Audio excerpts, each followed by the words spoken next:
Welcome again to the podcast. Welcome to another episode. Today we have one of my favorite human beings, Travis Burns. Thanks for coming to the show, man. Yeah, thanks for having me, Ralph. Yeah, pleasure. Man. We go way back, man. I think we've probably known each other for about 6 years. Yeah, something like that. I remember first seeing you around at Beethoven's in Los Fresnos because I picked up a job there when they were still open, obviously. And I would see you there fairly often since you're a resident of Los Fresnos. Yeah, I live in Los Fresnos, and that was the only place to get espresso in like 25 miles. Right? Yeah, that's true. Yeah. Oh, yeah, man. It's so crazy. And Travis really enjoys fermenting stuff too, foods and beverages. Same here. You know, that's one thing we have in common other than just having a good time talking about all kinds of expansive topics. So, yeah, man. So... Real quick, where do you get your espresso from now, man? I mean, when I can, you know, I do enjoy Bandera in Harlingen. Thomas, I guess, is the owner there. Yeah. You know, but Ralph always hooks me up with my fresh coffee. Got to have it. Even if it's not espresso that I'm pulling at the house, it's got to be fresh roasted, man. There's something about that. Curbside or what? Yeah, curbside. Delivered to your doorstep. Shout out Cafe Rafi. Doorstep delivery. Yes, sir. So Travis, we usually ask our guests, what was your last coffee order, where, all the details, man. My last coffee order that I ordered and paid for. I'm trying to think. Let's see. Yeah, I think it was a few days ago over the weekend before I went to go get some feed. I think I ordered 2 separate quad shots and then a small Americano to go. No way. Damn. I just being honest. Yeah. We love the transparency here, bro. I tend to hit things pretty hard. Yeah. Yeah, man. I'm getting nervous already, bro. You know what I mean? I remember back at Beethoven's when, I first started seeing Travis around. He would order, often it was the quad shot and not even cut with water. Like you would get 4 shots in the same glass. So I would serve you in a Gibraltar cup like this, sir. A rocks glass. And it was this much nice espresso. Remember that? Mm-hmm. And then even one time you wanted 6 shots, bro. Yeah. Brewed into each other. I'm like, one of those days, man. It was one of those days. I remember it. I was like... Maybe it was one of those nights before. Yeah, one of those nights. Whatever. Yeah, man. Dude, that's crazy, bro. Yeah. Already starting to salivate, too. You're salivating, dude. Yeah. Speaking of espresso, I'm going to go brew up some espresso for y'all right now. That's what we're going to evaluate. Instead of just tasting a store coffee, we're going to taste the store-bought coffee later because we always do that. But we're going to taste espresso, too, right now because you love espresso, and we haven't had espresso together here in the podcast. So it'll be the first time we try out some espresso from that Cafe Rafi. Yes, sir. Let me go downstairs and brew it real quick, man. Cool. Yeah. Cool. So, Travis, tell us a little bit more about you and what you do. I know that Ralph's been, since we first started talking about making this podcast, he's like, hey, I got the perfect guy. This guy. And this is how he told me, bro. He's like, this guy does mushrooms, he just experiments with it. He makes them grow, and he's real knowledgeable on all that kind of stuff. So, I mean, I'll be honest with you, bro. I know nothing about that. So talk to me like if I'm 6 and you're trying to explain what you do. Right on. Yeah, I love definitely mushrooms are one of my passions, and I've been learning to grow them over maybe about 10 years now that I've been dabbling in them.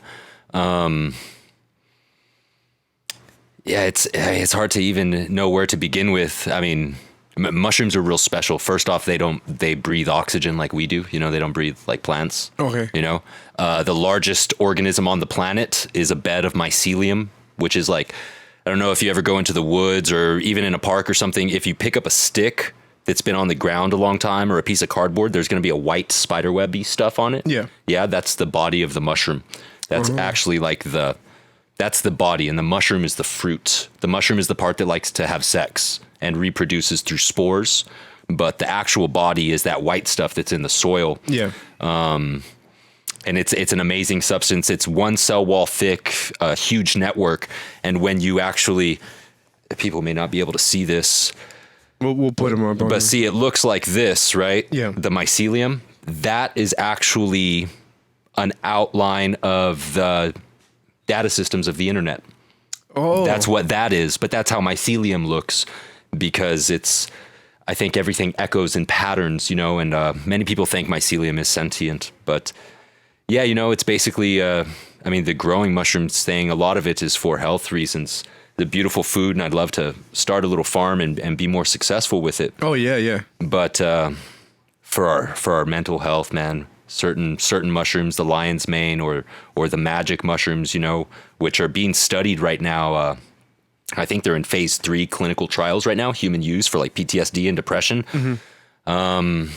Extremely useful and bring just a lot of hope to life's kind of hard, you know. Yeah, we absolutely. need really good things to help us. I see what you're saying. And so where do you usually like do it? Do you have like a good amount of space over there in your home, or do you have an actual area? I live in an older house, and I do have a back room that I try to keep my clean room. So it's a whole room dedicated. It's about the size of this room. Okay. All tile, and I have maybe about a quarter of the room draped off completely in plastic. Okay. That stays moist. And basically you cook straw and take the mycelium, which the mycelium will grow in mason jars. You'll like pressure cook mason jars with grain in them, get the mushrooms growing in there, extremely clean, and then put them into straw that you've pasteurized. And then the straw, you'll have a bag of straw wet, and it'll turn completely white. And then from there, the mushrooms will sprout out of it. Okay, and when you say that, so when you say you have the mushroom in there, but when you say it sprouts, is the actual fruit that you were talking about? The fruit, the actual mushroom. Okay, gotcha. So we would want, say if we had this glass filled with straw, just like hay, right? We would get it wet to about 50%, or we would dunk it in 170 degree water for like 2 hours or something. We would put the mushroom spawn in here. It would turn completely white by that mycelium, consuming everything, and then out of the top, boop, mushrooms would grow. That's crazy, man. I had no idea. Yeah, it's pretty cool. It's real fun to watch, and it's real fun, and it's sometimes it's kind of challenging, but it's definitely, like everything else, rewarding when you succeed. You know? Yeah, that was actually what I was going to ask you. Not too long ago, I stopped by this place called Bonita Flats. Yes. They're in Los Fresnos, actually, and I went into the green room, and one of her eggplants had just been chewed on by some rodents or something. So yeah, I was going to ask you, what are your challenges when it comes to all that kind of stuff? Well, definitely. I mean, with the mushrooms, you're battling mold and bacteria, like the green mold that would grow on bread or something. Yeah. To isolate mushroom cultures. Like if we wanted to start growing a mushroom, we could go to the store and buy the baby portobellos, and then very, very cleanly, we would put nutrient solution in Petri dishes. Okay. We would break those mushrooms open and put a piece of that mushroom in the Petri dish. Oh, gotcha. And it would grow the white. But if we weren't careful enough, you would also have colonies of green mold or black mold. And so what could bring those molds in could be me. I could not be clean enough, laundered enough, or if gnats like fruit flies get in, Yeah.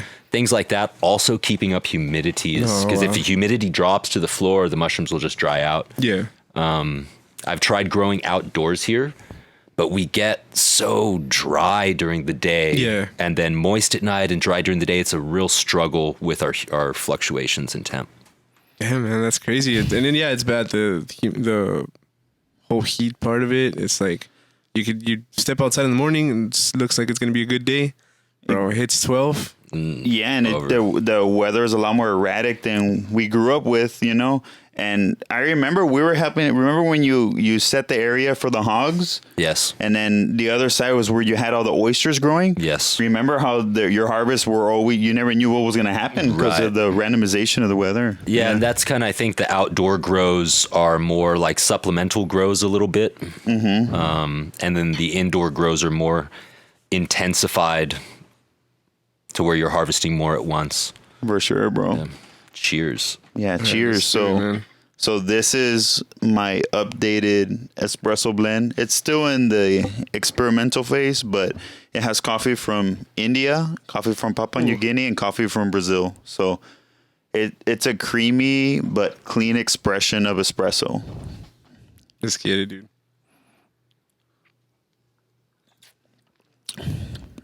Ooh. Oh, yeah, it's real good.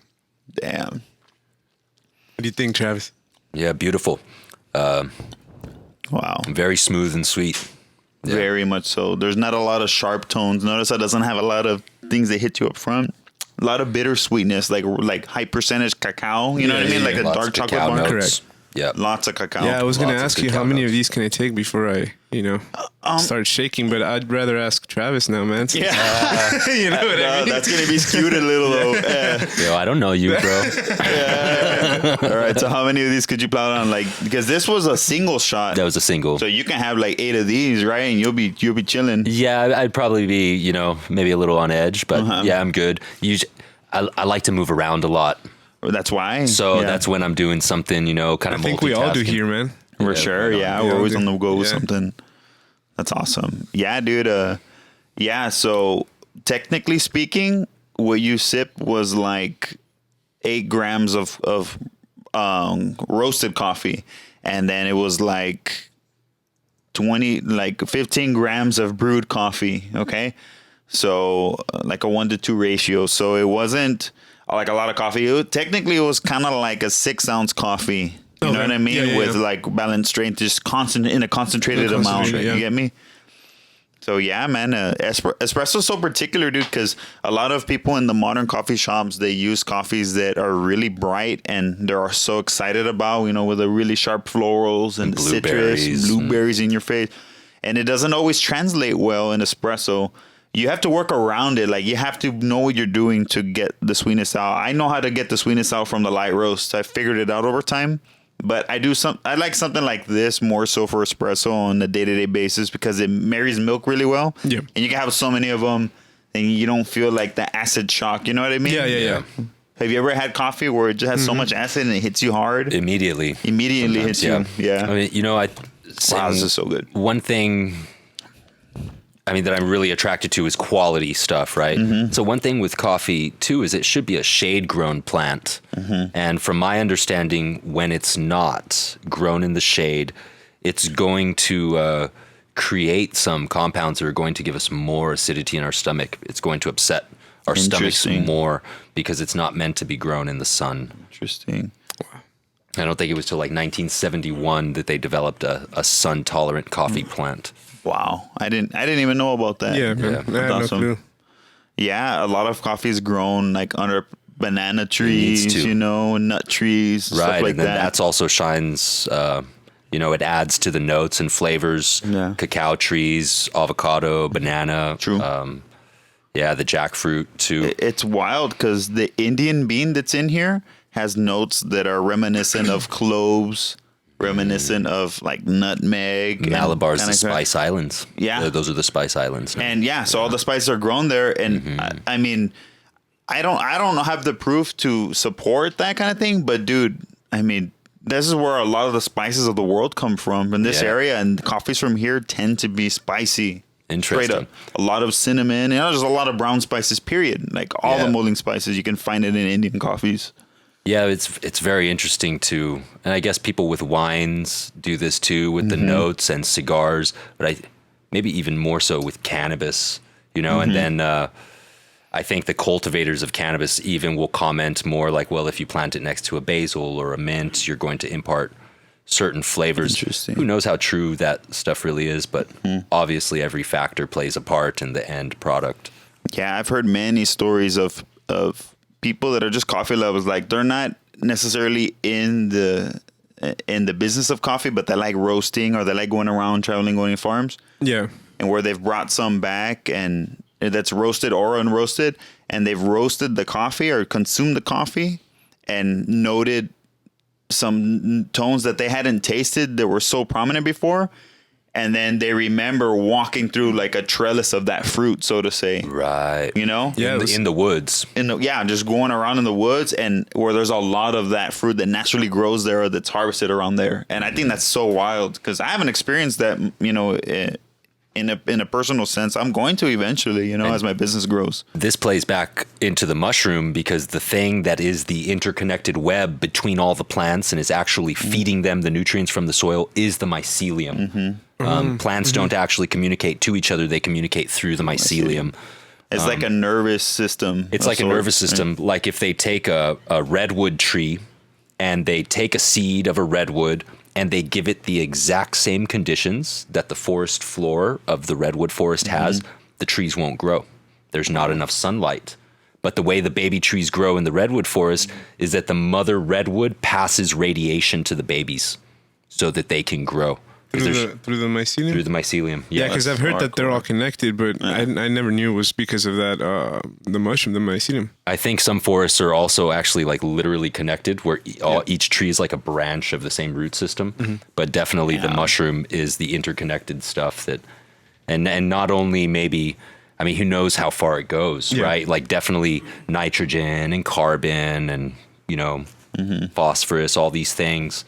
But then what about information? If it can do it with sunlight, can it do it with knowledge? Can it just, it goes deep. For sure, man. Yeah. So I remember one time I saw you speak at El Hueso about the mushroom and what it's done for our evolution or progression of species and how it kind of kick-started the development of the rational mind and other things. Could you talk a little bit about that and like the mushroom's role? I mean, it's definitely not mine, but the theory is called the stoned ape theory. Okay. Right. And so the theory is that to go by evolution, our ancestors were tree-dwelling ape men, ape humans, whatever, you know, space odyssey, tree-dwelling ape creatures. And because of climate change, Africa was turning from climaxed rainforest into savanna grasslands. So food was getting shorter and we were forced out of the canopy. Well, we began to follow our food sources, which were the ungulate animals of the pastures, like cows or bison or, you know, their ancestors. And the psilocybin cubensis mushroom, I mean, definitely, even to this day, you'll see chimpanzees flipping over cow patties to eat grubs and things. So this mushroom really, really shines out of dung. It's a what they call coprophilic mushroom. It loves manure. There have been tests done where a subthreshold dose, so a subthreshold dose of psilocybin, subthreshold means that you're not feeling any effects of the drug at all. But studies have been done, controlled tests, this I guess we could look them up, where in subthreshold doses, and it was done with graduate students, college students, they were able to tell when parallel lines moved unparallel, right? They were like watching a computer screen with dots making lines. And the ones who had psilocybin, but couldn't tell they had psilocybin, were able to detect that tweak earlier. So if you translate this into evolution, right? Well, the advantage that this would give if a group of humans were to engage in this and bring it into their diets, it would make them better hunters, you know? And so that's the first thing.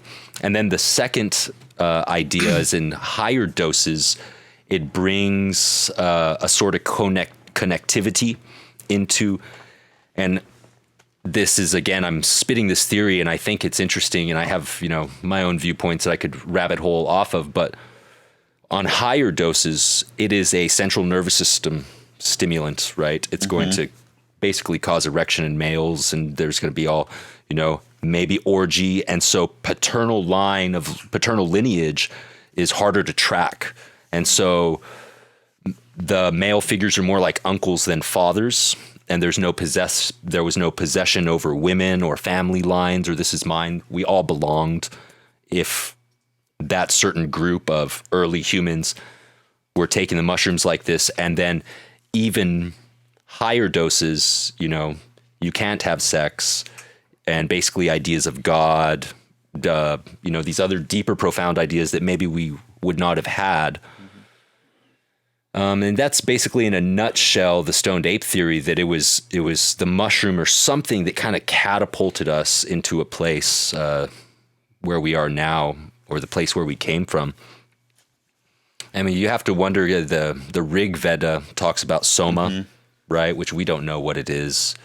I mean, I think these things are possible, and I think we live in an interesting time that we're actually, since the 40s, 50s, and 60s, revisiting all these studies that have been done, not only with mushrooms, but LSD and things like this, and really looking at them in a way to, an unbiased way, say, what is this? Yeah, it's interesting. Yeah, totally, man. Yeah, so what are you growing right now, man? You told me that you had some king oyster mushrooms growing? Some king oyster mushrooms. They're one of the more, they're considered to be the most desirable culinarily of the oyster mushrooms.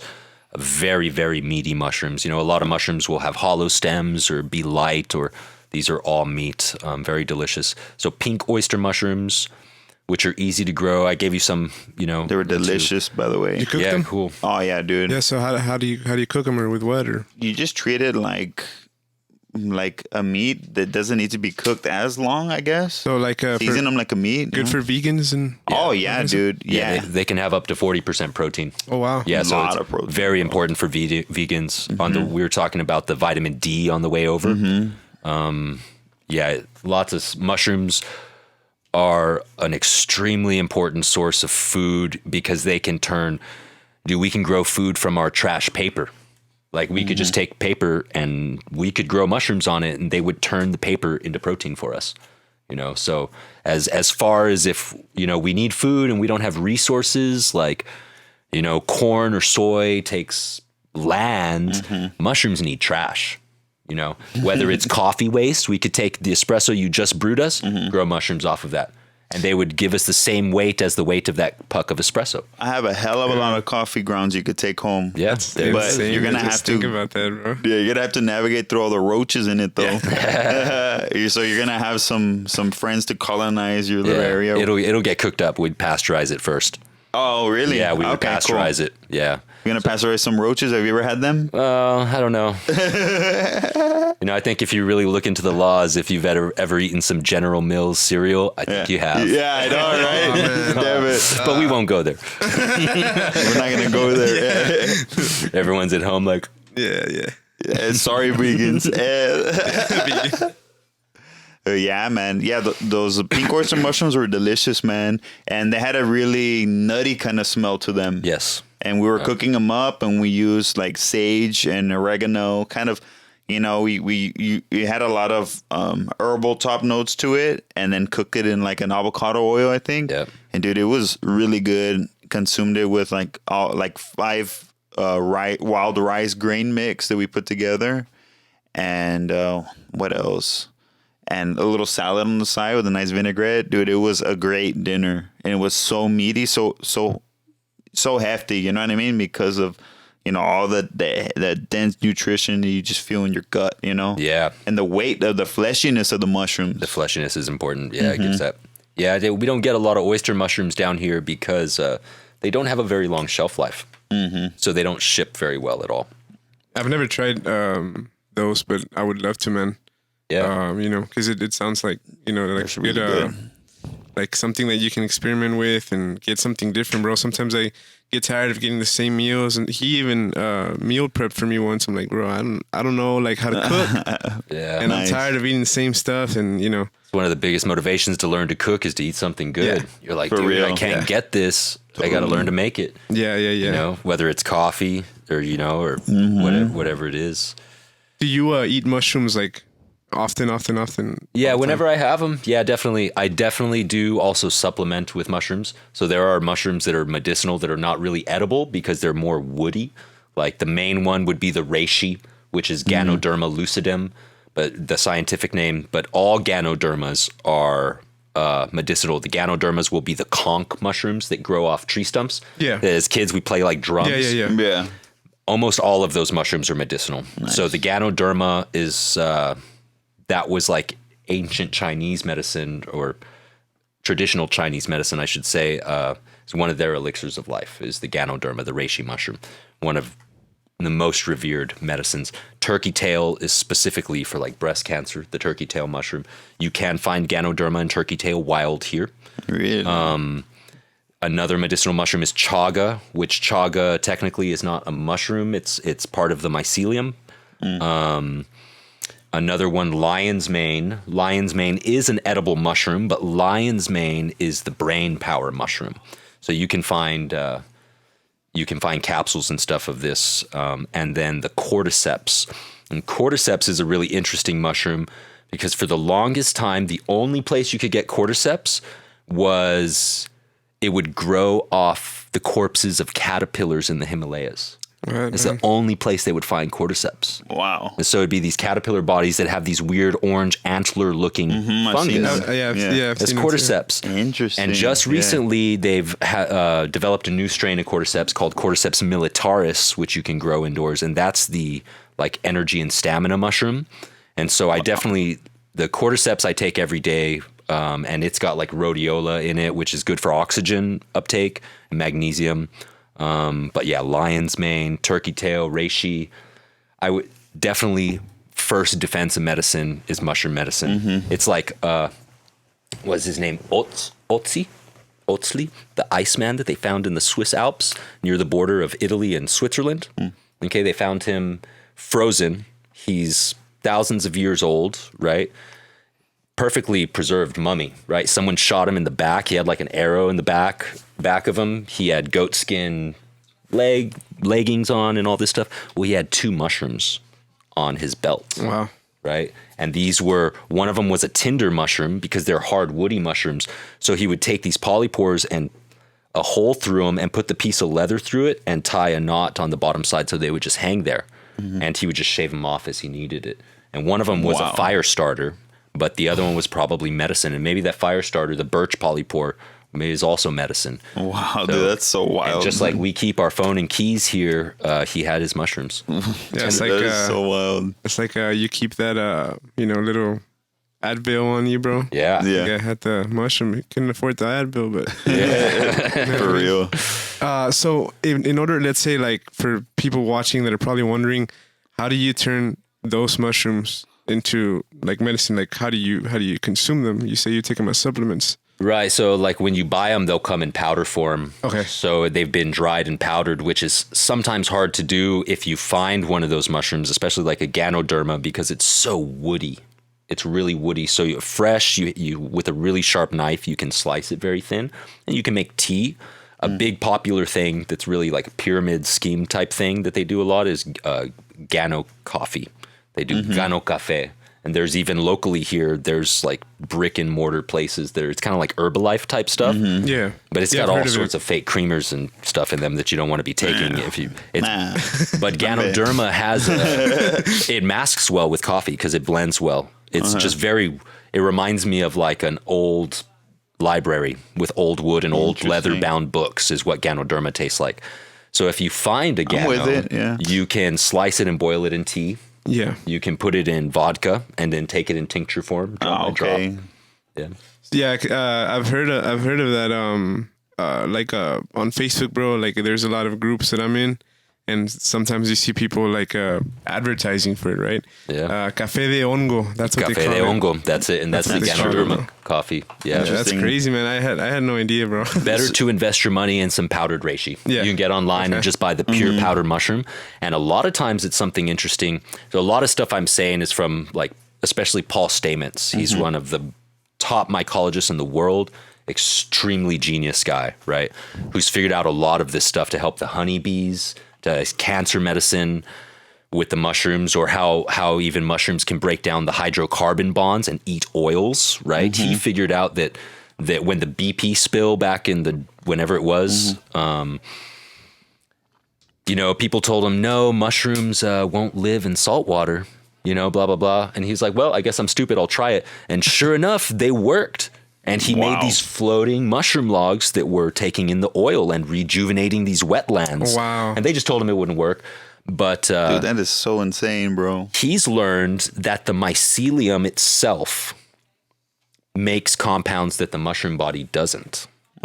So he actually makes his medicine with the mycelium. So when you buy his products from Fungi Perfecti, which are expensive, but I think, they're real good quality. I think they're worth it. I've noticed that mushrooms, encompass all kinds of things. So for consumption, and recreationally, in a medicinal way, I've heard that it's restorative towards, the nerve tips. Right. So lion's mane mushroom has been found to regenerate the mylar sheathing right? So if we know how neurons work, the electricity, and I'm not an expert at this, I'm probably butchering it.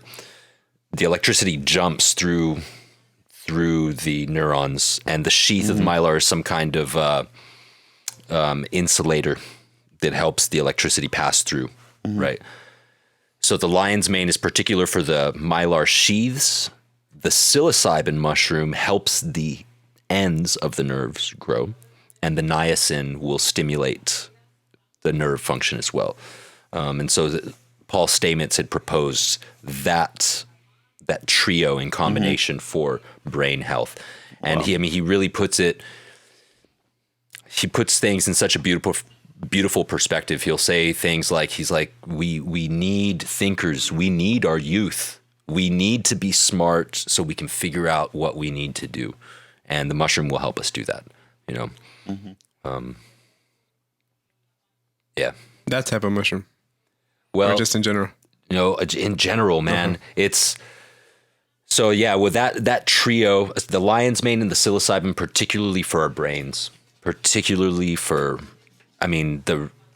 I would have done a little more research, so I could pull this stuff up and not be talking out of thin air, but there are studies shown on rats that have Alzheimer type symptoms or dementia type symptoms in their brain, just completely reverting I guess they test that with, it was the amyloid plaques in the brain, and then it's the inflammation on certain parts of the brain that they were testing.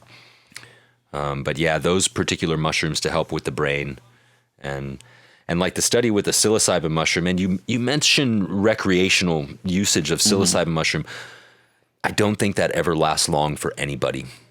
I don't think it's, it is something that can be played with and you can have a good time, but it doesn't seem to be the best way to use it. And it always seems to bring us back down to earth really quick. Yeah. Interesting, man. Nice. Y'all up to try another coffee? Go ahead and split it. This will be one of the store-bought ones. I have a medley of stuff in the fridge. Cool. I'm just going to choose something. We'll try it. It's probably going to be very different from what we just had, but... cold or what? Yeah, it'll be cold. Ooh. Yeah. Yeah, man, let's do it. Yeah, I'll be right back. Yeah. Yeah. Cool, Travis, man. I didn't know that this is something new to me because I honestly, like I told you, bro, before we started all this, I only use mushrooms on pizza, bro. So... Yeah. Have you ever eaten psychedelic mushrooms? I've never done drugs in my life, dude. Oh, cool. Yeah. So, yeah, have you? Yeah. Yes, I have. Yeah, it's really, really interesting. It's really interesting. Definitely. So when you look at any drug or any substance, it's not, I guess the psilocybin and psilocin are the active compounds in mushrooms. The particular mushrooms I'm talking about are psilocybin cubensis, but there are hundreds of psychoactive mushrooms on this planet, hundreds of them. But there are very old cultures that have used mushrooms for thousands of years. Yeah. Right. And so we know in efficacy they're safe, as opposed to like MDMA. We just started eating that in the 80s. We don't really know what it's going to do to society. Yeah. Whereas if you can look back and say, oh, here's this culture that has used mushrooms ceremoniously. It's like we look at the Aztecs, right? In their wall drawings, one thing you mentioned, the fermenting the agua miel of the maguey. The maguey, right? The agave plant that we make tequila out of. Well, they made agua miel from it, which is not agave syrup. It's basically they make a hole in the plant and it fills up over and over and over again. Well, they would ferment that with cacao, with the mushroom, or with the morning glory seed. And one of the reasons you mentioned this earlier, that some people have a hard time understanding the fusion of the Mesoamerican religion with Catholicism when the Spaniards got here, because the Mesoamericans, especially like the Mazatec, the Mazatec people from Oaxaca, from the Sierra Mazateca, when the Spaniards got here, they told them, here we eat the flesh of Christ, we eat the flesh of God. They said, oh, we have a mushroom and its name is Teotonacatl, which means flesh of the gods. You know, just like in South America, when the missionaries got there and said, St. Peter holds the keys to heaven, they said, oh, we have a cactus that holds the keys to heaven. And so we have San Pedro's cactus that holds mescaline like peyote does. And so there's a fusion. And we, because of our war on drugs, we think it's like wrong. Yeah, you know, thanks, Nancy Reagan. But like, that's just a moral standpoint, you know? Yeah, for sure, and the man. natives, like, we're supposed to have a fear of God, right? When was the last time you walked into church with your knees knocking?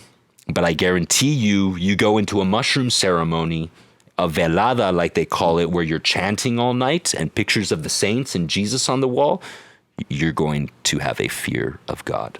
I guarantee it, you know? And so it's... Dude, this guy's dropping a master class here, bro. You know what I'm saying? It's- This is why I love doing this, bro. Like, all this stuff is just new to me, and, you know, I'm learning a lot. And let me finish. Let's finish talking about the coffee we're gonna try. Yes, and then I let's. want you to continue because I want to know your experiences on when you were trying all those psychedelics. Okay. Yeah, man. So this is Pop and Bottle. We tried this one. I think this was one of the first ones we tried, but we yeah? tried the original one. So this is a vanilla oat milk latte with collagen added. Oh, well, nice. And apparently the collagen in here is sourced from wild caught fish.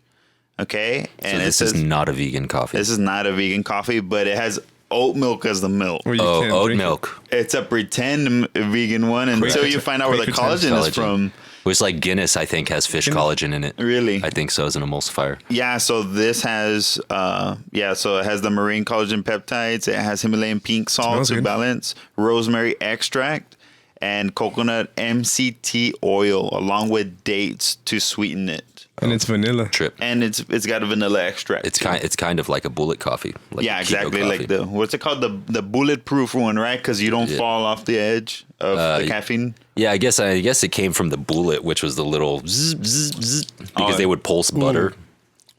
I like it, bro. This one's really different. You could tell it's got all kinds of stuff. It's in real it. sweet. I definitely tasted coconut. I'm bulletproof, nothing to lose, Interesting. fire away. Dude, What'd you say it was called? Pop and bottle? Pop and a bottle. Pop in a bottle? Pop and bottle. I don't know Sounds why, odd. but If you were to text me that, I don't know how I would respond. yeah. Enjoy chills. dude, yeah, it's actually that's so real good, man. interesting, I right? like it. Usually you bottle it, then pop it. Yeah. Exactly. Yeah, so it's super It is interesting. good. I wonder what kind of coffee is in here. It's cold brewed coffee though. That's for You can sure. tell it's not strong, you know? It's interesting. You could taste the kind of botanicals that are in there. Is this one of the ones you got over at Sprouts? Yeah, this is one of the ones I scored at Sprouts. Can I see the... Yeah, check it out. Really interesting. I like trying these kind of things too. I've had some adaptogenic coffee. We've had some here. You know, that would have been perfect to whip out. But with this one with an still has a- ashwagandha or something in it? Yeah, it had ashwagandha and it had a few other properties too. Maybe reishi even. I don't know. If, I think it did. I think it had those two things. I'm not too sure. yeah. Might have the bottle there somewhere, or might not.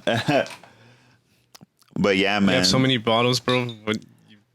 We've drank in here in the podcast. and Yeah. everything. We got a lot to consume still, man. It's Really a do. collection of memories of tastes. Absolutely. It's like, you know, more than bottles. You know, some people will collect bottles, but you're almost collecting. You're collecting palettes. That's right. You're the palate specialist too. Yeah, I love tasting stuff. I taste things, but I ask you what I'm tasting. Yeah. Yeah, it's gotten like coffee tasting is now like as famous as wine tasting was, Yeah, bro, you know? absolutely. You're Beer right. too. Yeah. Beer too. You know, Beer it's, tasting, Same. yeah. Dude, yeah. in my opinion, a lot of it's come from the cannabis industry. Oh, for sure, bro. Because people have become so picky about their herbs, and we all know a snooty pothead. Maybe not all of us, but I sure do. Yeah. You know, and it gets picky, you know, because especially if you're combusting something, it's really important what was put into growing it, because you're combusting it and putting it into your lungs. So you're going to notice more than if you're like going to brew it and drink it. Totally, dude. And then the type of glass and the type of papers. And now, like, I mean, when my dad was 30, I think it was special to get a Coors on this side of the Rockies. Like, that was That was specialty beer. Really? Coors? Yeah, Coors did not come east of the Rockies in the 70s. Really? At all. That's what Smokey and the Bandit, that whole show is about, was smuggling Coors. That's true, man. You know? That's you wild. couldn't get Coors in Texas. And it's like now. And now, bro, It sounds so ridiculous. you see him on the side of the road. Yeah, and then this one is so cool. This one's one of my favorites right now. So I don't know if I've mentioned on the show that craft pilsners are probably my favorite beer style to drink on the regular. You know that because we've talked about it. But yeah, so most beers that are consumed in the world are pilsner lagers, except they're not of the traditional roots. They have like adjuncts added to substitute the full-on grains that they would use. Okay, so this one's cool because this is a throwback recipe from 1918. Awesome. An American pilsner made with corn grits, which was available.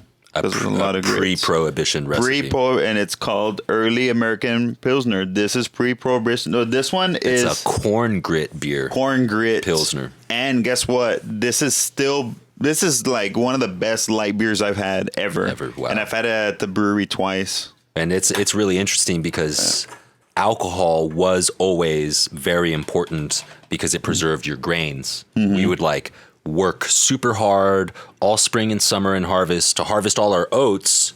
And then instead of letting it rot in the barn, we're going to want to ferment it. And then we can pay our workers in beer or moonshine, right? And it's also nutritious. And the first time the United States Army was dispatched into this country was while George Washington was still president.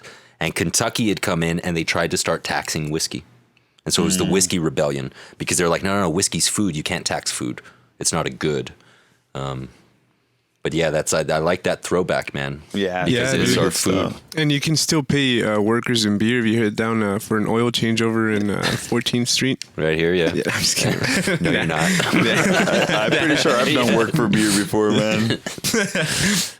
We're pretty sure just go knock on the neighbor's door. Yeah. Yeah, man. I mean, That's how it works down here. I think beer is so fascinating. It has all kinds of flavors that you can experience, and there's all kinds of palates to appreciate different things. I appreciate anything that's well crafted. Right. You know, even the stuff that's a little subpar. You know, I would appreciate it if I'm really craving it. But I mostly prefer really yummy stuff. You know, It's amazing the quality of what's come out. All the beers. Truly. And how fast it has. I mean, I'm not really too knowledgeable. I'm not a beer drinker, but I remember back when I used to be. Like the craziest thing was the Blue Moon with the orange. yeah. Right. That was like the craziest And thing now, it's bro. still good. Like you Yeah, try yeah. it fresh, and it's still Well, good. right, You know? but what I mean is like now you have pumpkin beer and Yeah, all chocolate this beer and all crazy this kind of stuff. stuff. Yeah, Where people back in the day, I salivate don't know. over like special crates that come Yeah. from Jester King, or they're raffling off a 4-pack of 120. Hey, bro, why are you putting me on blast like that? Oh, yeah, I got a bunch of pumpkin eaters all hidden back here. They're behind the guitar rack. Yeah, bro. Oh, oops. I leaked the location. Hey, everyone's their own kind of prepper, you know. Dude, And when for the end of the real. world comes, hey, good beer don't grow on trees. And the dark beers age well. They age well. Storm away. You So, prefer dark beers. I prefer dark Yeah. beers, and I think that's interesting. The aging. I think it was Luis Fonserrada from El Hueso that turned me Yeah. on to the aging of the old stock ales.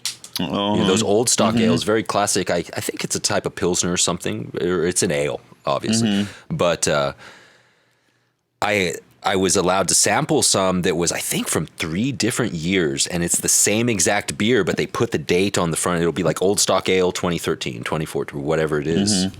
Markedly different, you know. So the beers also have that ripening age like a bottle of wine does. And That's crazy, man. What's the difference in the taste? it'll be this. I think when something ages really well, it can be really alcoholic and really, really smooth.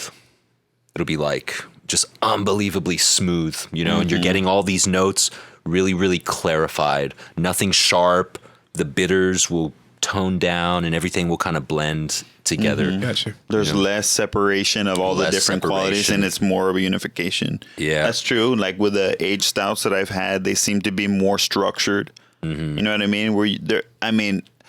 It's kind of hard to describe it. Like, it's kind of a thing where when you taste it and you compare something, then it'll tell you everything you need to know. And with these things, we're always describing a taste, but we want to say it's more together. Yeah. I agree with that. Totally. It's more together. Those flavors are not as separated or, it's smoothed out, more refined. You know, kind of like a rambunctious teenager versus a knowledgeable 40-year-old who's calm and cool.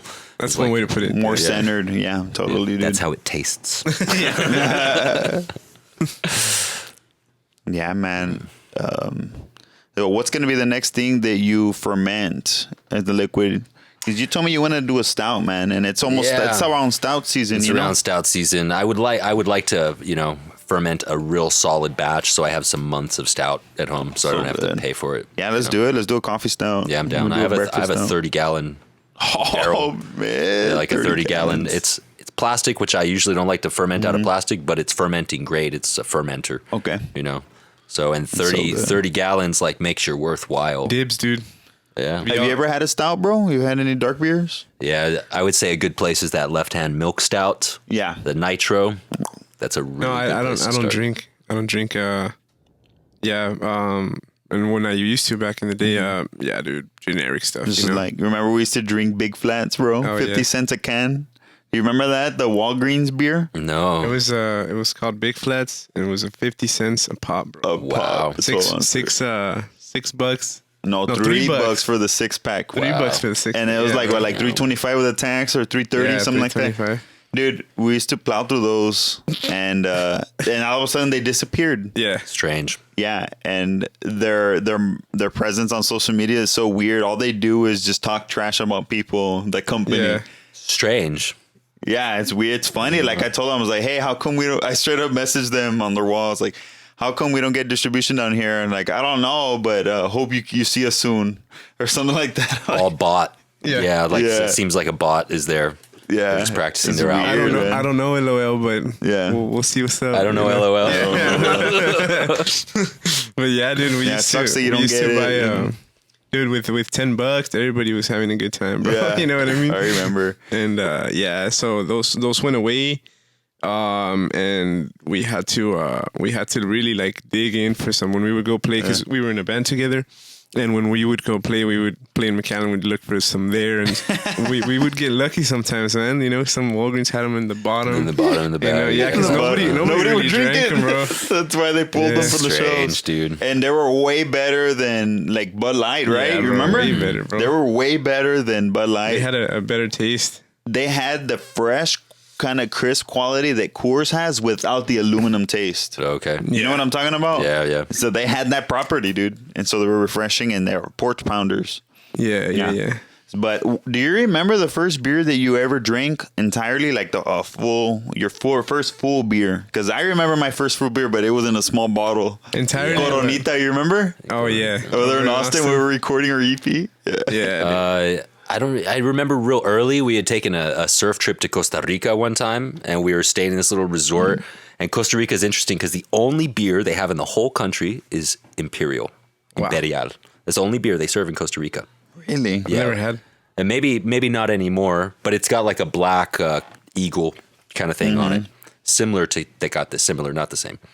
I must have had 9 of those little cups. Because we were staying in an all-inclusive resort. I was probably like 12 or something like that. Oh, damn. And I remember my dad early, bro. My dad like kind of catching me, but he was like, "Okay, it's cool. We're on vacation. There's free beer." And then I remember when I got up from the table, he was like, "Whoa, how many did you have?" He's like, he's just sneaking him up, bro. Sneaking him up, but that was catch up with a dad, Yeah. Damn, bro. But that was some of the. Now that you mentioned that, when I went to Jamaica, we went to a alligator farm, bro. Whoa. In Jamaica. And it was really early. It was like 7, and I used to drink back then. It was like 7:30, 8:30. We were barely gonna start.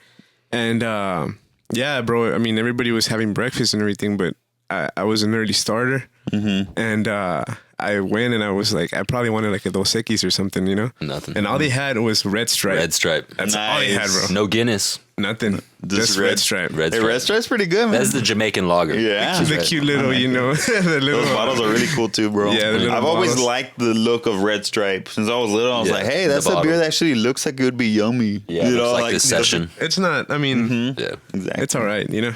it's all right. Yeah. I know, like Damian Marley has a song called "Me Blenda," and he says, "Guinness and a peanut, me put it in me blender." Oh, okay. Right. Yeah. So I asked this Jamaican friend of mine about it, and he's like, "Yeah, you know, in the morning, peanuts, nutmeg, Guinness in the blender, nice smoothie. Get your You're day talking going." about Fire Scorch? Fire Scorch? Oh, yeah, Yeah. dude. Yeah, Fire. I remember he told me about What? What, dude? What? Fire Scorch. In a blender? Yeah. Yeah, the blender. song's called "Me Blender," and he says, What, "Guinness bro? and a peanut, me put it in me blender." That sounds disgusting. It's dude. like I peanut bet you butter it's and good, chocolate, bro. I bet you it's good. It's like a peanut Yeah, butter well, chocolate smoothie. Yeah. I guess we'll never know until we Yeah. try it, right? Yeah. Next episode, man, I'll bring my blender from home. You get pretty irie in the morning if you have a Guinness in the morning. Oh, yeah? It's something else. It's not like having a breakfast light stout. beer or Oh, a breakfast yeah, stout. yeah. Much more carbs and much heavier. You know. Ooh. That sounds like it would be rough by like noon, you know, with bloating or something. Depends on what you eat, I guess. I don't know. It depends. Yeah, not recommended to be drinking in the morning, of course. Yeah. Yeah. Yeah. For sure, man. I mean, I do enjoy having a nice drink during like brunch time. Let's say I wait out to like eat and stuff like that. I waited out and I don't mind like a Pilsner or something like that. And that's something super, super duper heavy, but I wouldn't mind a breakfast stout, bro. Yeah. Obviously they put it together like that, but I know it's more so because it has coffee in it. You know what I mean? Right, it does. Coffee and chocolate and oats. And yeah, It's really Yeah. good, bro. it's really good. And see, 10 years ago, I would have agreed with you, but now it kind of seems a little disgusting to me for some reason, bro. But it's just I haven't done it in so You're long. not a drinker. Yeah. So, Totally, bro. but yeah, man, I know that there's all kinds of alcoholic drinks for the morning, including the coffee. You can put some An Irish coffee, like Yeah, a for Bailey's sure. and coffee. But yeah, not to get political or anything, but who did you vote for, Travis? I'm just kidding, man. I don't play those Babylonian games. I'm just kidding. For real, bro. No, but what crazy times we live in. Really. Yeah, bro, like for I'm real. not to be political, but I'm worried. Yeah. I'm worried. That I know. Yeah, seriously. Jeez. Just as long. I mean, wow. I don't know, man. Bro, this whole year just feels unreal. You know what I mean? I feel like we went to another dimension or something. I think you we know? all better take a breath because I think it's just getting started. I Yeah, think bro. the rest of the decade is not going to be any better. Unfortunately. Yeah, bro, it's scary, but Oh, an interesting thing I heard this morning. I heard that there's a trucker strike being planned ooh, no. from the 26th of November to the 2nd of December. Oh my goodness. We are trucker done, strike. dude. Everyone, go buy toilet paper. Yeah. No, but we do live in real crazy times, unfortunately, and so many people want to take such hard stances on how things are. I'm like, hey man, we little people, we just kind of ride the wave of history, we just need to make sure our families are good, that we make, before Nazi Germany went into what they were, some people were like, hey, I'm out of here, like Einstein, and that simple decision was a matter of life and death for generations, perhaps. Yeah, man. We'll see how it plays out, bro. We will. I'm just, I think we just need to be tight with our community to Yeah. be able to keep each other strong and rely on each other, pull our own weight. You know what I mean? Pull our own weight. Absolutely. We'll see where it goes, bro. We will see I'm where it glad that goes. there's people like you around that value homesteading, and Right all on. that. Because Yeah, I'm glad I know that you have hundreds of pounds of coffee. yeah, I do. I always feel like I have way more than I need, but never enough. Yeah. No, it's a you weird don't have feeling. more than you need. No. bro. Well, that's my stock. That's the stock of wealth that I have is my raw coffee. I have like a lot. I have thousands of dollars worth of coffee at the ready. You know what I mean? Yeah. And I have to have the program that I have. Absolutely. Yeah. It's pretty wild. Yeah, it's awesome that you're doing it. Yeah, man. But yeah, it was nice having you on the podcast, Travis. It was a real big pleasure to meet you, and Yeah, likewise. I always say this, but I really learned a lot. I learned a lot, man. Yeah, cheers, man. It was lots of fun. It's pretty cool. For sure, man. Yeah. You know, who knows? We might get you back in the future. Yeah, that'd be fun. We're just trying to get a bunch of gems of people that we know from the community. You know, they're really bring value to community. So, you know, and you're just that person. So, Cheers. I know you mostly work with people you're really tight with, but is there any way that any of our listeners could get any of your like mushrooms that you'll have available to the public? Are you going to be going to any market soon, or have you planned doing anything like that? I haven't planned on going to markets yet. For a while I worked like direct to customer. You definitely can follow me on Instagram. Okay. You know, you look for Travis Burns on Instagram. Travis Burns. We do Rabbit and Rose Homestead is what we call our little homestead operation. So you Rabbit can find and that. Rose. I don't think we've posted very much on Instagram, but I'm not really good. I'm not on Facebook and I'm not on Instagram much. So definitely like direct contact with me is the best way to deal with me. Because, Very cool, man. yeah, I try to stay off social media. Smart. Yeah. That's smart. Sounds good, man. Yeah. So yeah, you could just look up Travis Burns on Instagram. You can find so right now you have it as Rizzle Rabbit. Rizzle Rabbit. Rizzle yeah. Rabbit. Yeah. Rizzle_Rabbit. And you find him there. But yeah, man, thanks again for coming through, man. And yeah, we got a stout beer to brew very soon. Yes, so we let's do. make it happen, man. Cheers. I'll Let's blend make the it happen. coffee and everything. Yeah, that would be sweet. All right, guys. Thank you so much for watching, and stay tuned next week. We upload weekly, and we're looking forward to see who the next guest is. So as soon as we know, we'll go ahead and shout him out on our platforms. Thank you. You guys have a great week. Peace.